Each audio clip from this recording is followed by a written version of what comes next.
Okay, we'll be starting in 1 minute.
Okay, thank you for all coming. I'd like to start this meeting of the Niagara Regional Police Service Board for Thursday, July 26th.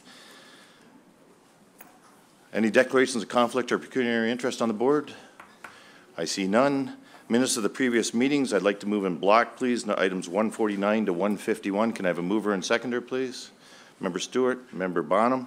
Any comments or questions on the previous minutes? Seeing none, all those in favor? Carried. Reports from the board chairperson. So before we begin the public meeting, I guess I should have said this a minute ago, but I would like to remind everyone in attendance that the Police Services Board meeting is being live streamed and the video recording of today's meeting will be posted on YouTube later. First off is the NRPS business plan. The 2019-2021 business plan consultation process with community stakeholders is well underway. Member Stewart, in his role as chair of this board's business plan committee, along with police executives, have met with representatives from various social services, education, first responders, and campus security agencies. Upcoming sessions will continue and include meetings with members of diverse and religious groups, elected officials, and the downtown business associations and chambers of commerce. The consultation process will be followed by 3 full-day sessions being held during August, where members of the Business Plan Committee and police executives will perform the needed assessments to determine a goal-setting strategy to develop the plan's performance-based outcomes. Member Stewart, do you have any comments on this? Oh, you've covered everything, Chair. Thanks. Thank you. Next is the CAPG Annual Conference. The Canadian Association of Police Governance is hosting its 29th Annual Conference from August 9th to 11th in Winnipeg, Manitoba. This conference is a leading event in police governance and will draw hundreds of participants from across Canada and the world to provide delegates with a unique opportunity to network, learn, and discuss various aspects of public safety and police governance. Vice Chair Ken Ganzel and Member Vaughn Stewart will be attending the conference. Next, the NRPS Recruit Graduation Ceremony. On August 23rd at 7 p.m., the service will be hosting a recruit graduation ceremony to welcome 13 new recruits to the Niagara Regional Police Service and 1 to the Niagara Parks Police. Vice Chair Ken Ganzel, Member Vaughn Stewart, and I will be attending the event. Next, the OAPSB 2018 Labor Seminar. The Ontario Association of Police Services Boards is hosting a labor seminar on September 20th and 21st at the 4 Point Sheraton Toronto Airport Hotel in Mississauga. The program is designed to provide various representatives of the policing community an opportunity to participate in panel discussions on coordinated collective bargaining and other current labor issues. Bargaining Committee Chair Terry Bonham and Member Vaughn Stewart will be attending on behalf of the board. Member Bonham, do you have any comments on that? No, I do not, other than it should be interesting given that the developments with the Safer Ontario Act that apparently is now proceeding. So there should be a lot of talk and discussion that was not anticipated 6 months ago. Thank you. Thank you. Upcoming PSB meetings. In order to better accommodate the summer holiday schedules for board and service executive staff, the board does not schedule its regularly monthly committee and board meetings during the month of August. The Police Services Board's monthly meeting schedule will reconvene in September. The next PSB committee meeting will be Thursday, September 13th at 8:30 in the community room at police headquarters here. The next board meeting will be Thursday, September 27th at 8:30 a.m. and will be held at the town of Niagara Lake in their council chambers. 2 years ago, the board decided to change the location of its meeting in an effort to promote awareness of the role of the board and to stay in touch with community concerns over policing issues, and held its first off-site meeting in Port Colborne. Building on the success of that meeting, the board wanted to continue to be proactive in engaging, educating, and hearing from the public by holding at least 2 off-site meetings each year. In 2017, the board met at the town of West Lincoln and city of Welland, and in April 2018, the board met at the town of Fort Erie and will meet at the town of Niagara Lake on September 27th. These off-site meetings were set in collaboration with Mayor Doug Joyner, Mayor Frank Campion, Mayor Wayne Redekop, Regional Councillor Sandy Annunziata, and Lord Mayor Pat Dart, as they recognize the value of having the board meeting at their council chambers so their citizens can participate or inquire into anything police-related. By holding these meetings at locations other than police headquarters, it makes the board members more accessible and connected to the different communities in our great region. The NRPS will open the meeting on September 27th with a public presentation and provide information about local community safety issues. Members of the community are encouraged to attend and engage with both board members and police service staff. Further details will be made available closer to the meeting date, and Deb will send a friendly reminder out to us so we don't come here. And that's it for me. Next will be reports from the Chief of Police. Thank you, Mr. Chair. First off, I'll start with an announcement. You'll notice that Pipe Major Peter McKenzie and several members of the NRPS band are here in attendance. I want to take this opportunity to formally recognize the Niagara Regional Police Pipe Band's most recent achievements and congratulate them on their success. On July 7th and 8th of this year, the Pipe Band, led by Pipe Major Peter McKenzie, competed in the 156th Annual Antigonish Highland Games in Columbus Field, Nova Scotia. Over the 2-day competition, the band competed in solo competitions for drummers and pipers, where band members won 7 medals in 6 events. The band also competed in 3 categories for the Atlantic Canada Championship against 20 other pipe bands, and the band placed in 1st, 2nd, and 3rd in each of the categories. The Niagara Regional Police Service is an important, pipe band, is an important part of our history and has been in existence for over 40 years. The band is made up of mainly civilian volunteer members and a number of very talented youths that have been developed through the Big Noise Youth Program that's been led by Pipe Major Peter McKenzie. They are true ambassadors for our service and our community, and I can't tell you how proud I am of their achievements, and I certainly want to wish them continued success in future. So I don't know if you want to bring the Pipe Major forward. I would like to pay, Peter, if you don't mind coming up, and you have the floor, sir. Whatever you want to say to us, please come on up to the mic. And then we will, Chief, with your approval, we would like to have them all up here for a picture. Absolutely. I'm sure they'd be proud to show off their hardware that they've got with them today. Very good. And while he's walking up here, or he can answer this, Big Noise Youth Program, who came up with that name? It evolved from some of the parents when we brought it forward. It's a lot of noise, and it was it's a love-hate relationship. You either like what we do or you don't, and we're okay. We're okay with either way. And the Big Noise name evolved from there, and it stuck. It was apropos. It's learning a second language is bringing some skills to bear that some of the young people didn't know they had, and we want to be able to do that time and time again.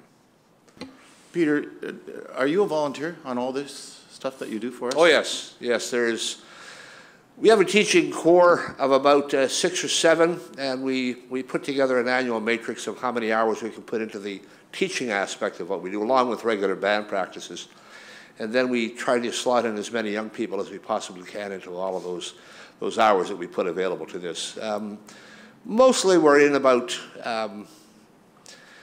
8 to 10 hours per week in teaching, a lot of us, and then another 5 to 6 on band practices, and plus what we do otherwise as far as practice on our own time. Well, I want to thank you for what you do, and I'm going to allow any of the boards that members that want to make any comment on it, but on the hottest of day, you're wearing the kilt out there with all the garb and playing it, and I don't wish that on anyone with the weather, but you do a fine job, and I thought you were I thought he was a police officer, and doing this, I know he volunteered his time for this, but I really appreciate it because you've been around for a long time. I think you're about 39 years old, aren't you? 40 Okay, next very good. birthday. Does Thank any you. members of the board have any comments? Member Castellan. You know, I'm always impressed with the community service that people provide, people stand up for, and I want to thank you for your service as the regional chair of Niagara. It's people like you that really make Niagara a community. Thank you. Thank you very much for your kind comments. Anyone else? Member Ganzel. Member Ganzel has a problem with his voice right now, so go ahead, Ken. Yeah, sorry about my voice is basically gone. Peter and I go back probably almost 40 years, maybe even longer. Well, And I can't speak highly of the band. In my distant police career, I actually was the treasurer and looked after the finances for the band way back. We have a proud tradition here in Niagara, and the pipe band has done us proud. And Peter, your success, I know you. It sometimes can be a difficult challenge, but your group has stepped up to it, and I think all of us can be very proud of the Niagara Regional Pipe Band. Thank you. thank you, Ken. Member Wanham. Yes, good morning, and just to add congratulations for your service. I'm just wondering if while you're playing, if there's a dancing component to the ceremony. Last time was Antigonish. Dancers from Antigonish had just returned from the World Scottish Games, Highland Games, as world champions.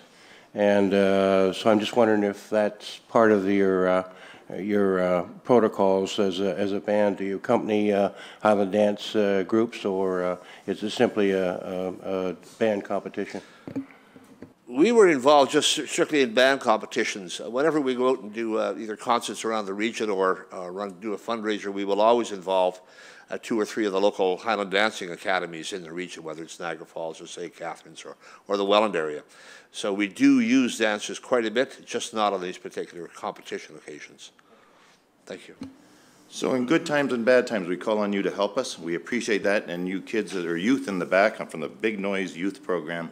We appreciate everything you did and for going out to Nova Scotia, I believe it was. Yes, it was. And that, so if Chair, if you don't mind, Chief, if you don't mind, we're going to interrupt you and bring them up for a picture. Is that okay? So if you don't mind, kids, come on up here to the front, and we'll get a picture with the chief and with the whole board, please.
Everybody has to hold on. I have 3 phones. So.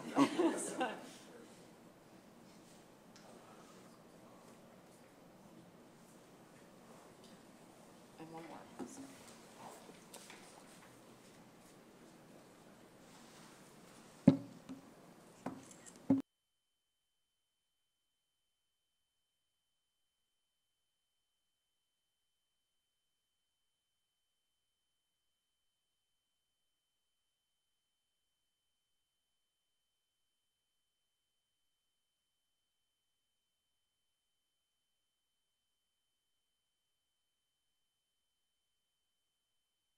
I guess if I ever get a Twitter or Facebook account, I'll be taking pictures, eh? Until then, I don't need to. Chief, we'll just give them a moment to exit if you don't mind, and Absolutely. I'd be remiss as well if I didn't thank the parents who got up this morning to bring a lot of the youth here this morning for the ceremony. So thank you.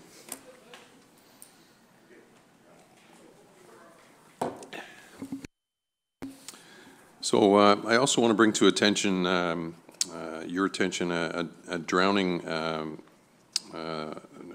girl that was rescued by Constable Haley Walker in Port Dalhousie that occurred Monday, July 23rd at approximately 6:40 p.m.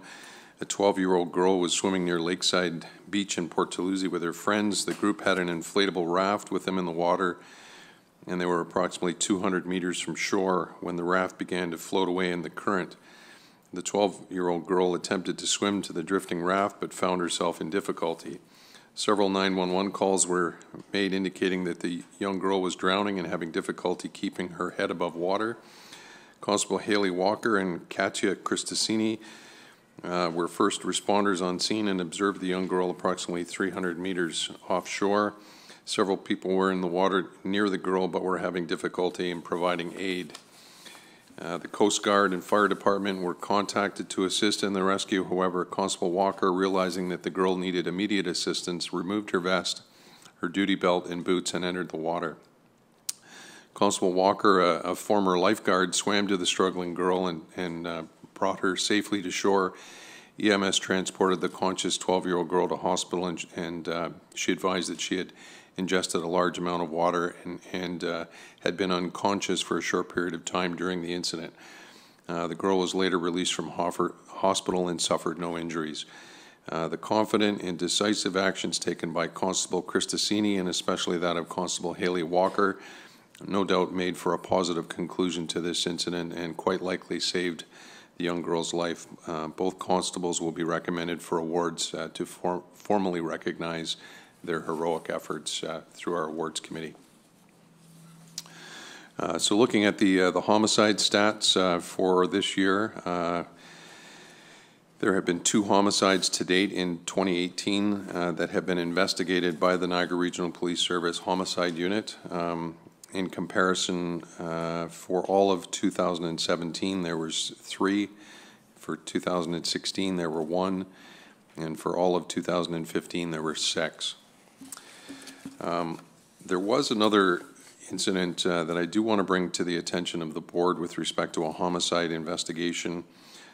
So on the 21st of January 2018, the remains of 2 persons were discovered in the area of Glamour Lake Road in Highlands East Township, southeast of Haliburton, Ontario. The remains were eventually identified as Deidre Ann Smith, 35, and Gislin, or goes by Justin Robichaud, 34, both residents of St. Catharines. On Tuesday, July the 10th, OPP investigators set up at our headquarters with the goal of arresting 3 parties that were responsible for the murders of Smith and Robichaud.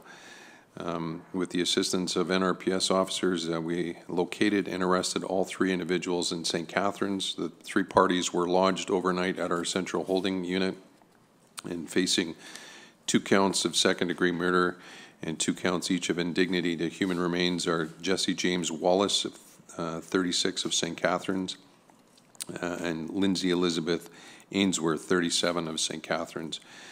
Further, Alexis York, 36 years old, of St. Catharines, is charged with 2 counts of accessory after the fact to murder. The OPP are the investigating police agency in this issue. The NRPS will continue to offer assistance when required. Any assistance offered is expected to be minimal and will not have a negative impact on our agency financially or from a personnel perspective. So this is an agreement that we have throughout the province with all police services. Depending on where a body is recovered is the agency that's responsible for investigating the homicide, regardless of whether the homicide occurred in another jurisdiction, which may have been the case here. It's the agency where the body is recovered that is responsible for taking on that investigation. With respect to traffic fatalities and serious collision statistics, there have been 3 fatals in the region and 1 life-threatening motor vehicle collision that occurred in June of 2018. So that brings to the total number of fatal collisions to 10 thus far in 2018.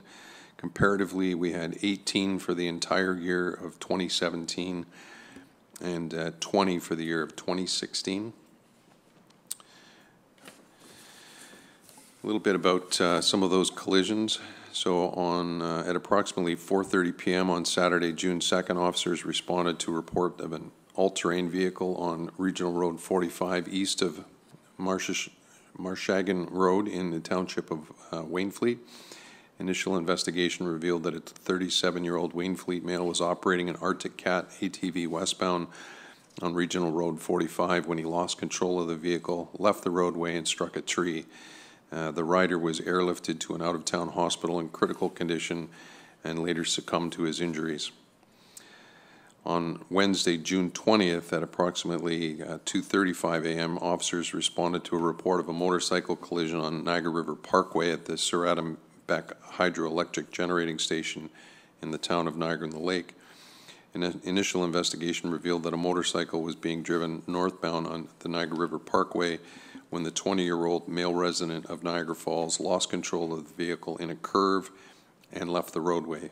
The rider was thrown from the motorcycle and suffered fatal injuries.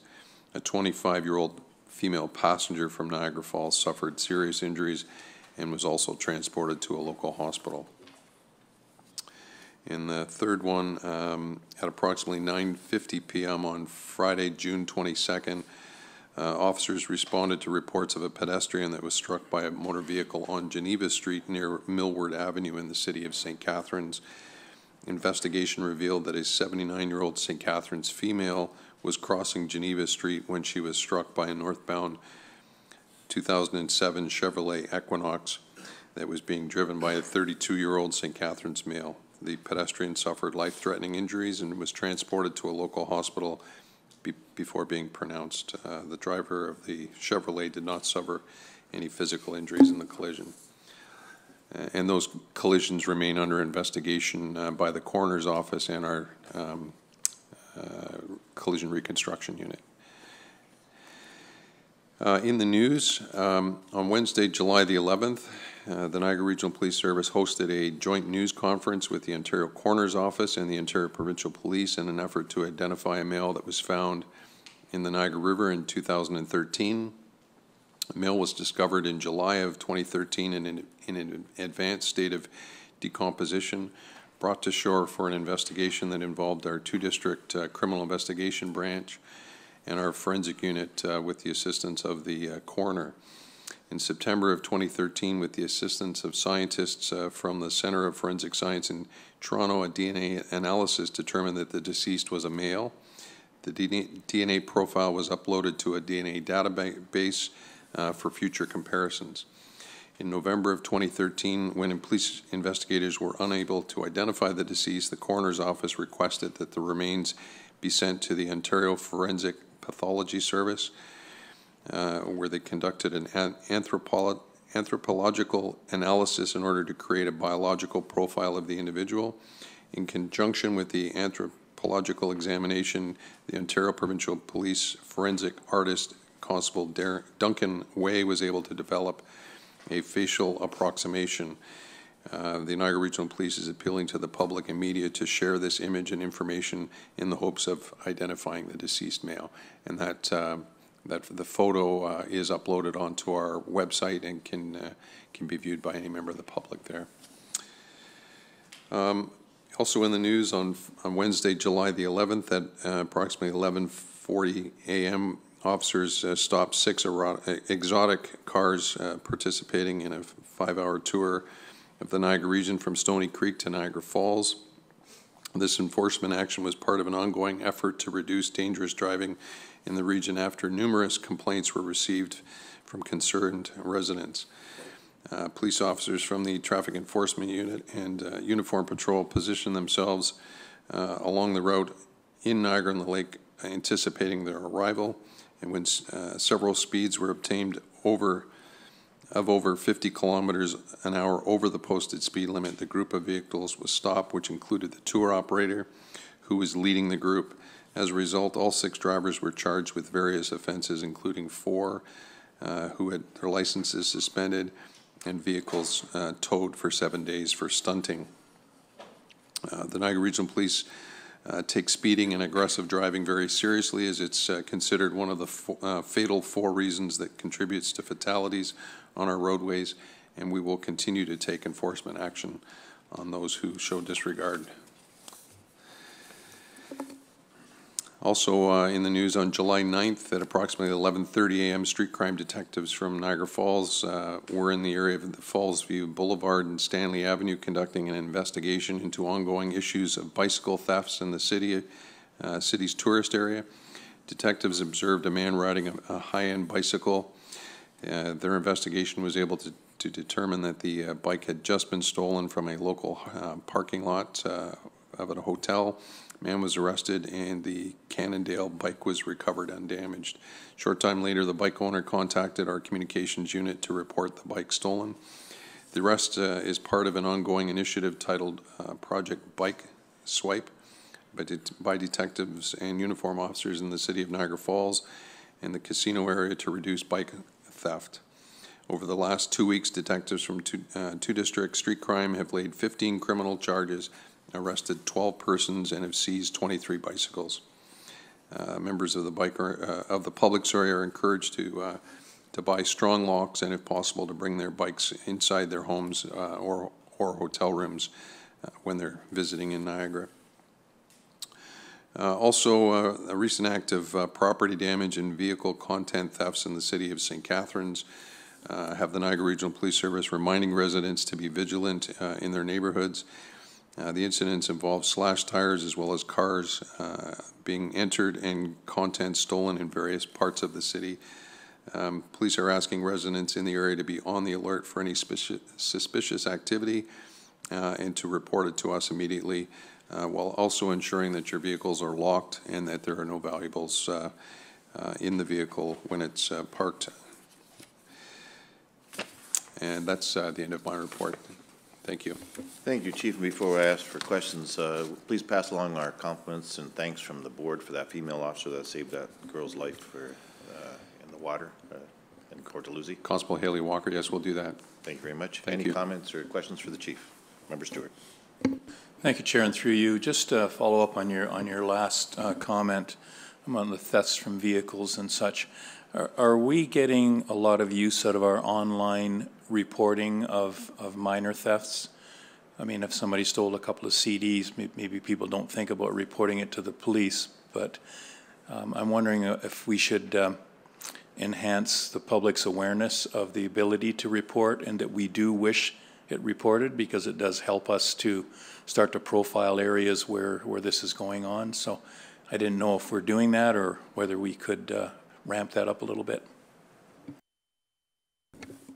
Through you, Mr. Chair, that's exactly right. We do want to hear from members of the public when those incidents happen. I think a lot of times members of the public feel guilty or ashamed that they've left their vehicle unlocked or that they've contributed to the incident. But the reality is we can't deploy our resources unless we know that those incidents happened. So I would strongly encourage members of the public to go online and report the incident. It doesn't take that long, but for us it helps statistically for us to know where these incidents are occurring and direct our resources accordingly. So thank you for that. Any other questions for the Chief? Chief, I have one. We seem to have more, or I know we have more than I've ever seen of missing people that come on our media site. For good reasons they come on, and they're found, hopefully most of them. But are we doing something different? Are we allowing people to report people missing in a less time, or is it just that we are using the media more, which I hope is the correct answer? But through you, Mr. Chair, it's probably a combination of a few things. A number of the persons who are missing are from group homes, so oftentimes it's a risk management piece that the owners and the supervisors at the group homes are calling to make sure that the individuals are reported missing when they haven't returned at their specific time. But I also think that it's it's us being able to utilize social media and all avenues of the media to try and draw attention to those incidents. And it's been very successful in drawing attention to those individuals when they are missing. We get their photo out, and the public has been very helpful in providing us with information when those persons are missing. So it's nice to put it out there for people to check our website on things like that more often than that. Member Castle. Thank you, and through you, Mr. Chair, to the chief. I happened to be canvassing earlier in the week and along Glen Ridge, and I was asked to bring something forward that the traffic on Glen Ridge is drivers are traveling at excessive speeds, and I didn't just hear it from one; I heard it from just about the entire street, that they're using Glen Ridge as a bit of a highway, and residents are getting really frustrated with nobody paying attention to that. And I was asked if I could bring it forward to the police board. So I'm actually doing that now. I'm not sure if we can, at a regional level, provide any traffic calming of any kind. I'd look for recommendations from the police if that's possible or if that's necessary. But in the meantime, I'm wondering if I could ask for a particular focus on the Glen Ridge area, particularly the old Glen Ridge area, between Westchester and Edgedale or the railroad tracks. Thank you. Thank you for that. And Inspector Sawicki is here this morning, so he's responsible for overseeing St. Catharines, and I'll ensure that Acting Deputy Ash provides that to our traffic enforcement unit as well. Yes, and Member Castle, that was brought to my attention by one of the mayors at the last meeting, and I went through Acting Chief Bill Forty on it at the time, so they were handling it, so they were aware of it as well. So it doesn't hurt to reiterate it again. Any other questions for the chief? Okay, next we have presentations. Item number 164 is a supplemental. I'd like to bring up SOA, Senior Officers Association President and Superintendent Richard Frayne, if you don't mind.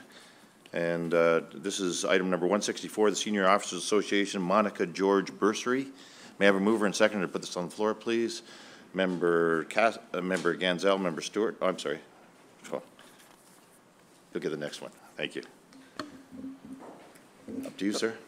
Good morning, Chair Gale, members of the board, Chief McCullough, and senior staff. It's my pleasure to introduce you today to Peyton Midgley, who is this year's recipient of the Niagara Regional Police Service Senior Officers Association Monica George Scholarship Bursary. This bursary is in memory of Monica George, who was the Director of Business Services for the Niagara Regional Police Service for 12 years. She was a respected leader of the service who lived her life with the utmost integrity and compassion for others. She was dedicated to the Niagara region and often gave much of her time in support of numerous community events. This bursary is awarded to a high school student who has demonstrated an active involvement within their school and the community while continuing to maintain good academic standing. So Peyton is a honors graduate of the Greater Fort Erie Secondary School, and she's going to be attending the University of Toronto this fall to study life sciences, and she hopes to pursue a career in forensic science. And we received a number of nominations to our school resource officers for people worthy of this. They were all great candidates, but we were particularly impressed by Peyton's commitment over to the community by providing over 500 hours of volunteer service over the past few years. So Peyton is also an enthusiastic athlete, playing both hockey and soccer for the past 10 years. Her coaches recognize her true leadership abilities and appointed her as captain in both her hockey and soccer teams over the past 2 years. And her mother is here as well, Kim. And I've got our treasurer here, Laura Rulu. So it's a pleasure to present this to Peyton. Thank you. Congratulations. Thank you. And I'll turn it over to you, Mr. Chair. Okay. Peyton, if you don't mind, pull the mic down a little bit because we can't see your beautiful face. If you have any comments yourself. I just want to say thank you so much for this generous educational bursary, and I will put it to good use at U of T in the fall, and I can't wait to start my journey to becoming a forensic scientist. So thank you again. Have a good day. So I'll open it up to the board here for questions and that, but I see we're about to clap, so why don't we? But I'm going to ask the first one. So you're going to the University of Toronto, you've already made us proud, and then you're going to come back here to live and make us proud even more, right? I'm thinking of pursuing a master's degree for forensic scientist. first, and then I might come back. I only dream of what that involves, so yeah, yeah, okay. Any questions from the board members? Any comments? Well, congratulations. We'd like to get some more pictures, if you don't mind. We like this stuff. So we'll do it in front of the flags right here. And Chief, if you don't mind, we'd like you in all the pictures, and Richard and Laura, thank you.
Okay, next we're going to move on to the consent agenda items.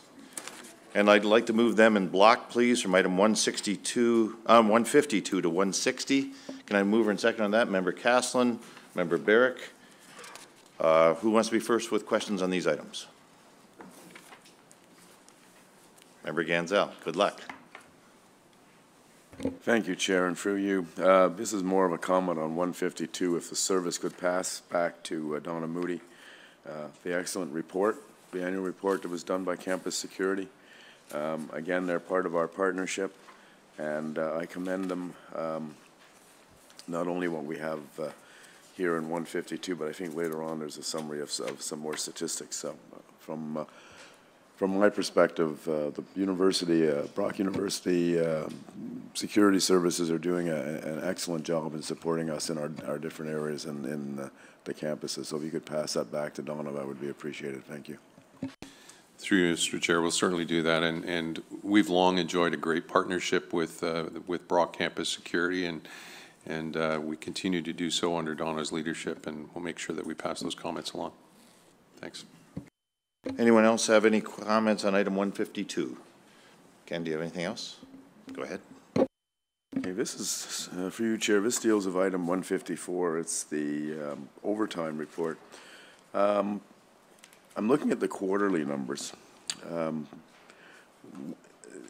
If I look from 2014, 2015, 16, 17, our trend in 17 and 16 was downward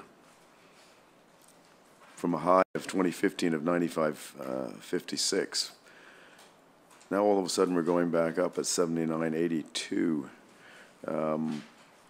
The item that seems to be the highest in that list is major investigations. So maybe through you, Chair, through the Chief, if he could just comment what impact on our overtime on some of the major investigations. Through your, Mr. Chair, what I can speak to with regards to is particularly with regards to meeting minimums. We are short on the front line right now. The budget, as you recall, was passed, I believe, in towards the end of January. So we weren't able to get the new additional 8 officers that we were hoping to get hired. We're not actually realizing them until this intake now coming up in September. So we're hoping that the overtime numbers will decline going forward. But because of the lateness in getting our budget approved and getting those additional, and then actually getting the bodies hired, because then we have to go through recruitment process and whatnot, we'll now start to realize those savings through overtime. Through some of the special investigations, you know, obviously the one incident that comes to mind is the ongoing sexual assault investigation that's going on in Port Colborne right now, a horrific historic sexual assault investigation. Numerous individuals have been charged. There's potential for others charged as well. So that has been a significant drain on resources and a really horrific investigation for our investigators to undertake. Okay, thank you for that. Then I suspect then the quarter 4, our very last quarter of the year, we'll probably see some improvement with the additional officers coming on board in this intake that we graduate in August, I think August 23rd. It might not be a direct, but you might see a slight decrease on quarter 4. What I hope is that we'll see that realistically, or more realistically, in the first quarter of 2019, because those individuals will be at the Ontario Police College from basically September till December, and won't actually hit the streets until the latter part of December and into 2019. Okay, thank you very much for the explanation. Thank you. Okay, any other comments on 154? Member Stewart. Thank you, Chair, and through you, just following up on the, you know, the timing as far as getting new people in place. What's the status of the pre-hire program? Because I believe we have a dozen or 14 or whatever pre-hires to try to have these people prepared as the openings come up. And I'm just wondering what the status of that is. So through you, Mr. Chair, the pre-hires is set at 13 right now by the region, by the board, and we have always maintained that number at 13. The reality is, though, that we had a number of retirements at the beginning of 2018, and with the budget not getting approved until the latter part of January, it sort of aggravated that plus the retirements, and we're too late again for the January intake, and in many cases, it's a smaller pool of people that we're recruiting from. And all of the police agencies are all competing for the same number of, a smaller pool of candidates in the first place. But I will say, with respect to the overtime as well, is that, yes, overtime is up, but it's offset by personnel costs, which are lower. So it ends up being a wash in many respects. Any other comments on number 154? We have one, if you recall, Vice Chair Ganzel, that I made a comment earlier this year, the Chief, a compliment to you for informing us that when the Toronto force put a hiring freeze on, then backed down on it a month later or whatever, that flooded the police colleges, and that we couldn't get the police officers into police colleges as quick as we could, so that delayed some of the things we were doing. So, you have anything next? I'm sorry? Okay, nothing on 154, though. Okay, go ahead.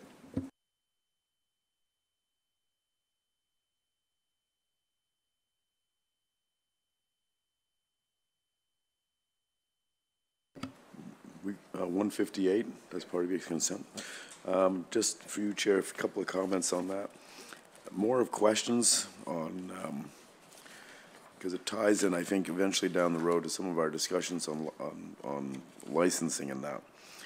That report is a summary of activities that took place in the last 2017 across the region and different projects, which are all extremely well put together here.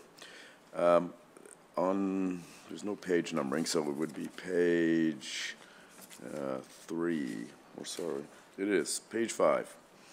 Page 5 at the bottom. It talks about liquor license compliance checks, AGO officers, et cetera, et cetera. Do we get,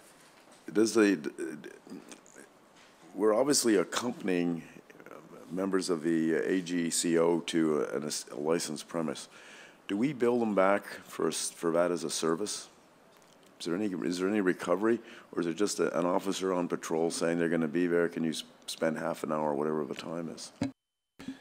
Through you, Mr. Chair, there is no cost recovery from that. In all instances, there isn't necessarily an AGCO representative that's there. We still have the authority under the Liquor License Act to do those inspections, and we do.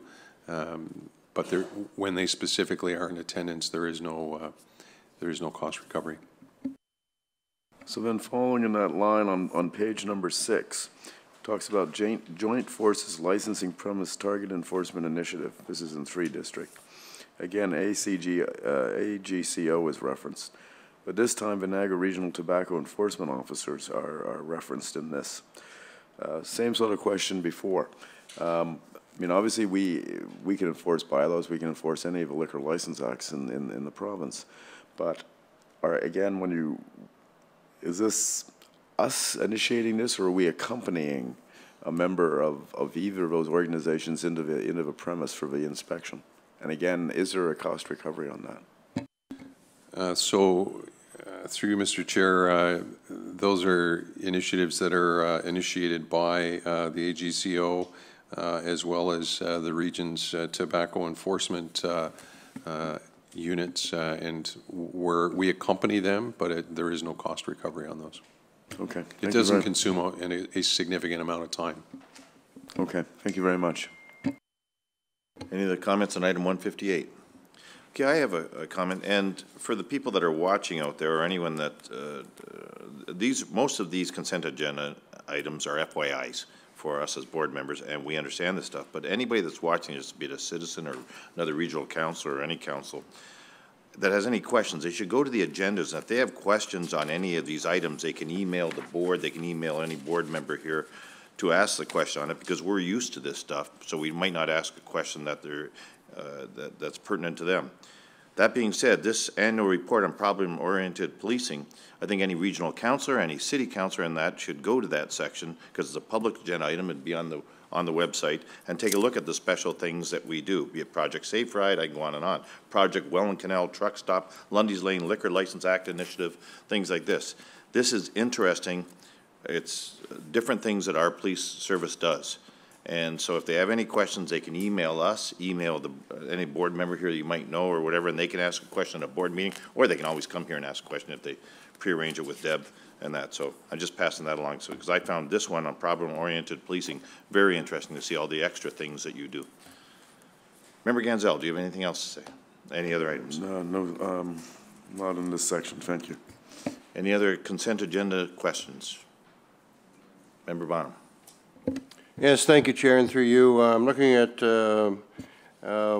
consent agenda item number 156, and specifically looking at page 4, where it lists robberies, and starting in 07, and I appreciate that it used to go fiscal year to fiscal year, now it's going calendar year, et cetera.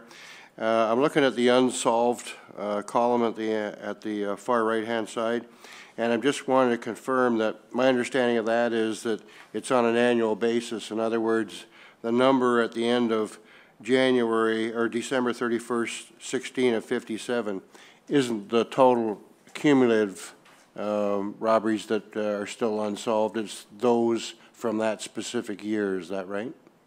That's correct. Thank you. Any other questions on that item? Any other questions on consent agenda items? Member Ganzel. This is for you, Chair. This is item number 160. This is the Criminal Investigation Management Procedure Report.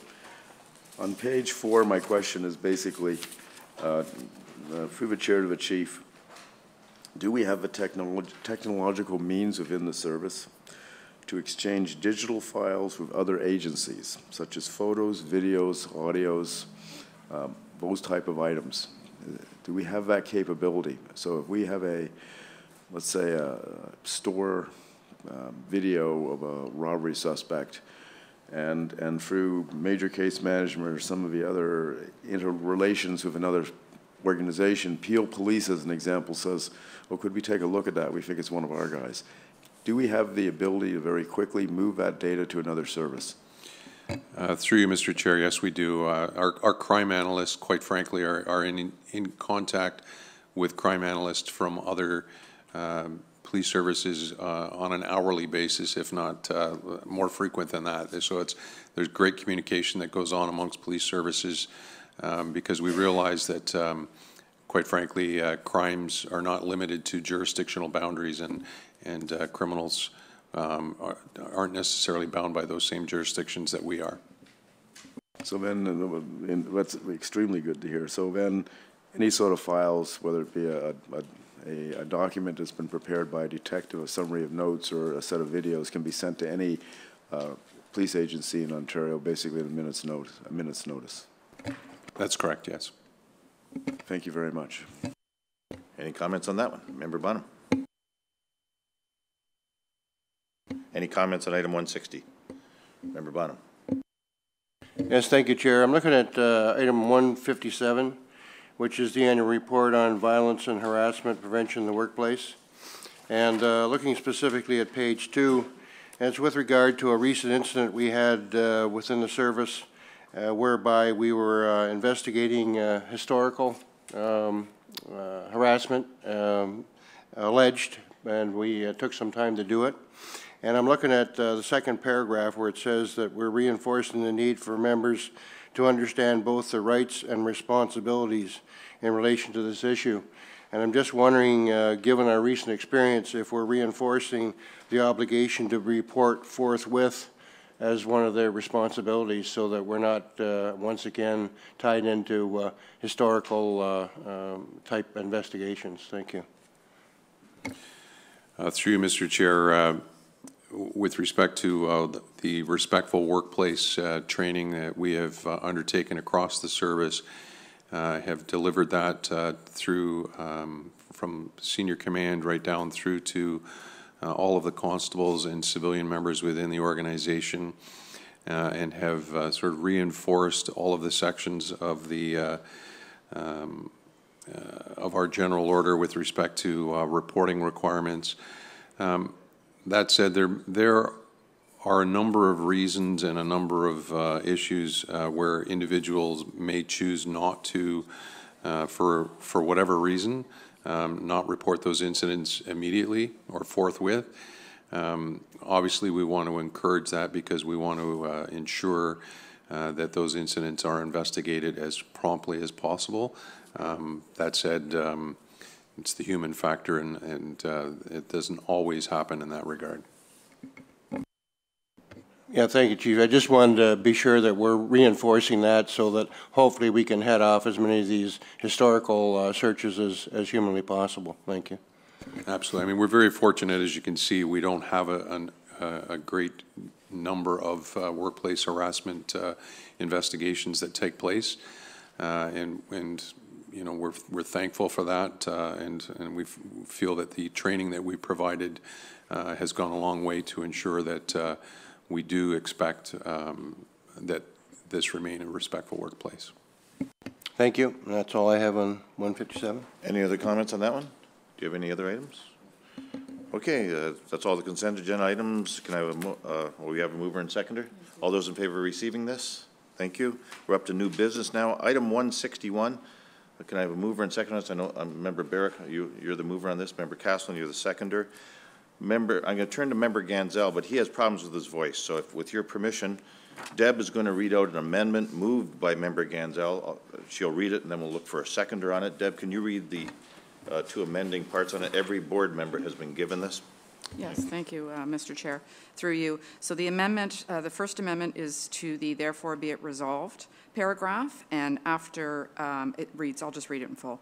Therefore be it resolved that the Niagara Police Services Board supports the position of the Niagara Region to transfer the business licensing, and this is the amendment, including vehicles for hire, bracket taxi cabs, specialty vehicles, shuttle buses, sightseeing vehicles, caleche and tow trucks, end of bracket, and businesses, bracket, secondhand goods stores and dealers, salvage yards, auto wrecking yards, and taxi cab brokers, end of bracket, back to the upper municipal tier. Second and further remains the same, and there's a new addition. And further, that the board strongly urges the Niagara Region to maintain the current system of licensing adult entertainers, and that it not move to a system allowing registration of entertainers by adult entertainment industry and/or parlors. Is that sufficient for the do I have a seconder for that? Member Bonham, do you have any comments on your motion? You're the first one. Thank you, Chair. No, I think it's important.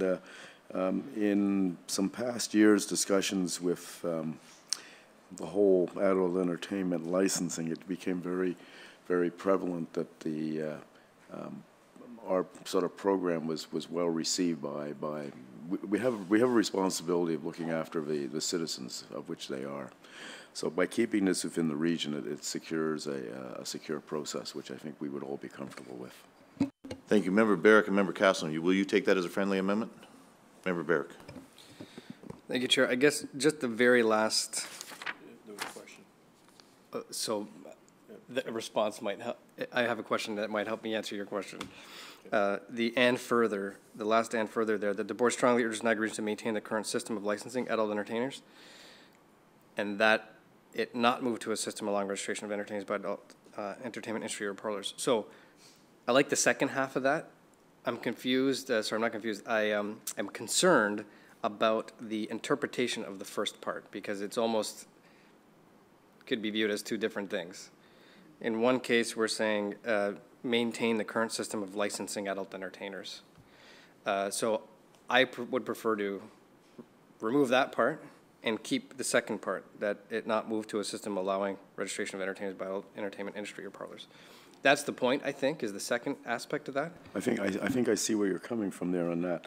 By using the word current system, it would indicate it's still here, which is not the case. It's the methodology behind what they're doing here, lifting that out and having the region take that over.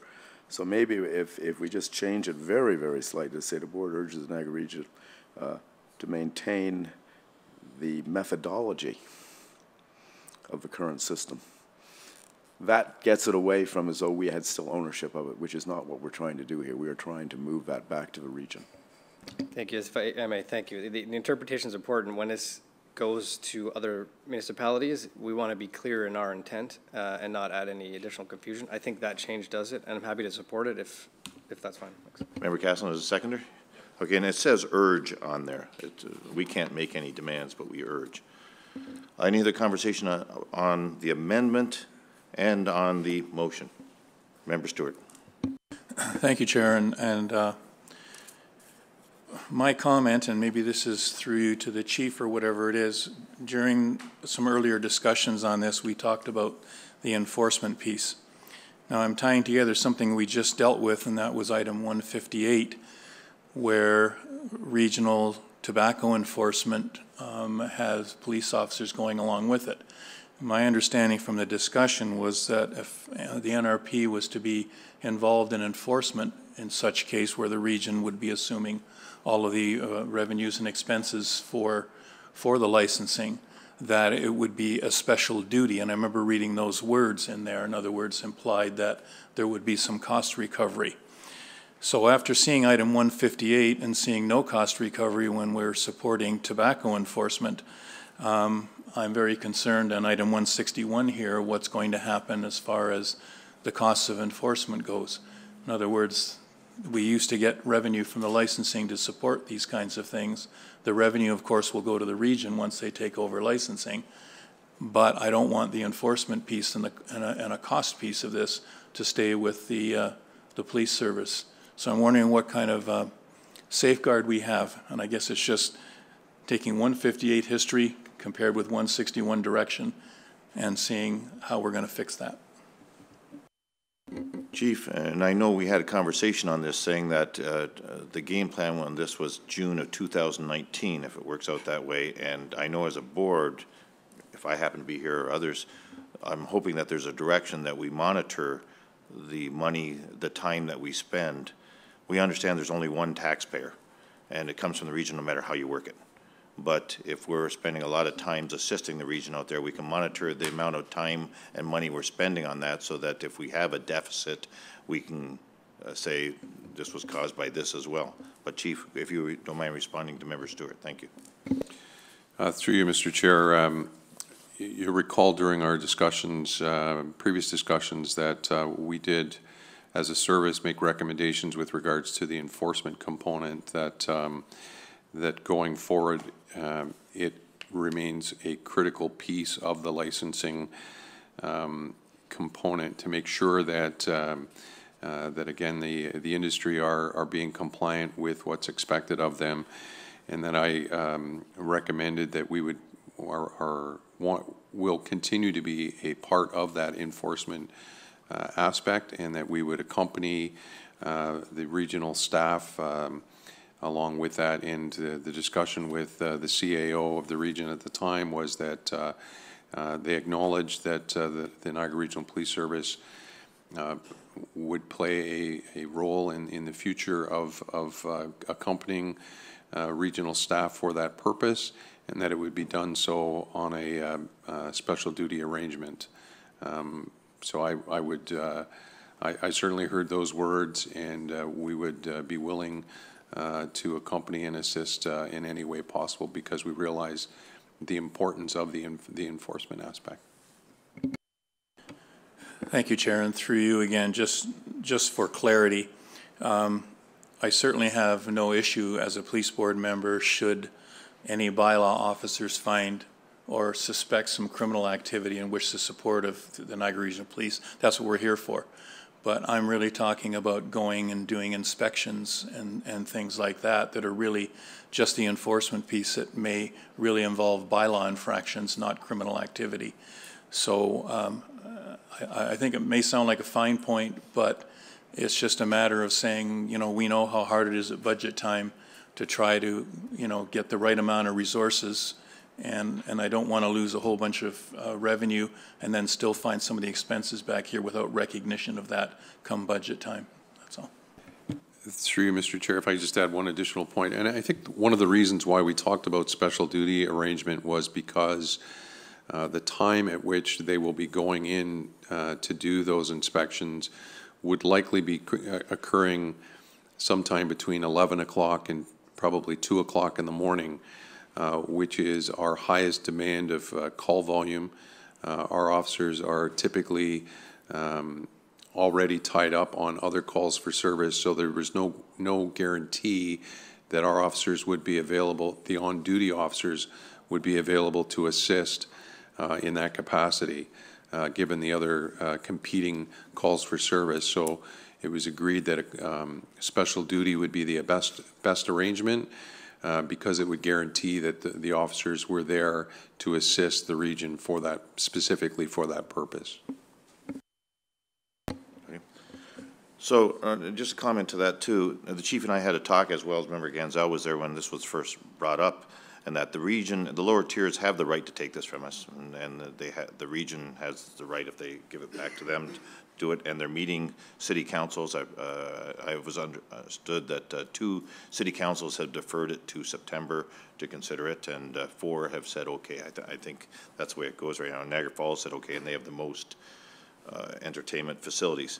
But the big thing that the chief and I discussed of, and all of us agreed on, is we might not have the right to say no, but there's going to be regional councilors on this board next time too. And I urge whoever's on this board next year at this time to make sure that this setup goes right for the citizens, and that's what the chief understands too, that we might not be able to control, but we certainly want to have input and work hand in hand with the region on this, and they've all agreed that we work hand in hand on this, because there's only one citizen too on this. So any other comments on this? All those in favor? Unanimous, carried. Item number 162, the NRPS Special Fund request, Silver Spike United Church Community Forum on Human Trafficking. The motion is to donate $1,000. Can I have a mover and seconder on this? Member Stewart, Member McKendrick. Comments on this item? All those in favor? Carried. Item number 163, the Police Service Board 2019 proposed meeting schedule. Mover and seconder on this, please. Member McKendrick, Member Ganzel. Comments on this item? Member Casson? I'm just wondering if it should be deferred until after October, but I'm not stuck on it. Deb, I'll accept your opinions on this. You want to get it in there, but I understand why he's saying this. And do you need to do it now, or can we defer it to Maybe October? I could ask the question a different way. Has Yeah. this been done in conjunction with the Niagara Region Council Committee and schedules? Question. Thank you, through you, Mr. Chair. The Police Services Board meeting schedule has not historically been put together in conjunction with the regional council schedule or committee meeting schedule. Deb, if we deferred it to November, how much does that handcuff you? Not at all. It's the board's meeting schedule, so you're welcome to defer it until. So, Member Casson. I think it would make sense to do that, to defer it until after October, in order for it to be compared with the Niagara Region, since a number of the members on the board are part of the Niagara Regional Council. So, Deb, that's a motion to defer it to committee or to the board in November. Seconder to this? A seconder to that? I'm sorry? Yeah, I have a comment. If it's not, it's okay. Is there a seconder to that motion? Member Bonham? Okay. Comments on that? Go ahead. He's allowing. Thanks. So maybe my question is, if it gets approved and a new board comes in, I don't think they actually physically come in and have their first real meeting until January. So I'm okay with approving it, but a new board can change the schedule without 2/3 of reconsideration. But approving it does allow Deb to proceed with, proper January meeting, et cetera. And I think that may be the first time that the new board would meet. So there's a factor there. Makes sense. I think I'll withdraw, and leave it as a cautionary note that it probably should be done in consultation with the clerks in the regional office. Okay, so we'll withdraw that deferral. We have the motion on the board. You had a mover and seconder on that, don't you? Yes. All those in favor? Oh, you have a comment on that? Go ahead. Just a quick comment, Chair, as I think that also for future regional councillors who are considering putting a name forward for the police board, it would be nice for them to know what the meeting schedule is, to know whether it fits. So I guess it's a chicken and egg, maybe, in the sense of, should you know the dates before you commit, or should you commit first and find out the dates conflict with the rest of your life later? That's right, and Tara is the one for sure that'll be here for the next couple of years, so you can plan your schedule. The rest of us, I think you're up next fall, and Vaughn, you're up in April or so. So, okay, we have a mover and second on that. All those in favor? Carried. Is there supplementals on this? To the supplemental schedule. Item number 165, the use of the service name and logo, Victim Services and Proaction Cops and Kids. Mover and seconder on this, please. Member Barrick, Member McKendrick. Any comments or questions on this? All those in favor? Carried. Item number 166, the NRPS Financial Variance Overview and Year-End Forecast. Mover and seconder on this, please. Member Bonham, Member Stewart. Comments or questions on this? All those in favor? Carried. Good report, Chief, on that. Thank you. And that's it for public. New business. Member Barrick, you have an item? Thank you, Chair. I wanted to move a motion that the Police Services Board direct staff to issue an RFP for the board's legal services as part of the 2019 budget process. You got that, Deb? Do I have a seconder to that item? Member Caslin, comments or questions on that? I have one. Are we under contract, Deb, on this right now, or no? No, we are not. Okay. All those in favor of that motion? I am. Okay. So Tara's in favor, so, okay, very good. That's approved. That's it for public, Deb? Just to receive this in public, please. Then you can report back. Oh, okay. Oh, there's one item to be reported back in public. That's item C-136, the HRIS scheduling solution. Mover and seconder on this, please. Member Bonham, Member Caslin, comments on this item? It's just to move public. All those in favor? Carried. Now we're to confidential, Deb? That's it. That's it. No other new business? Okay, we'll be moving to confidential. Thank you.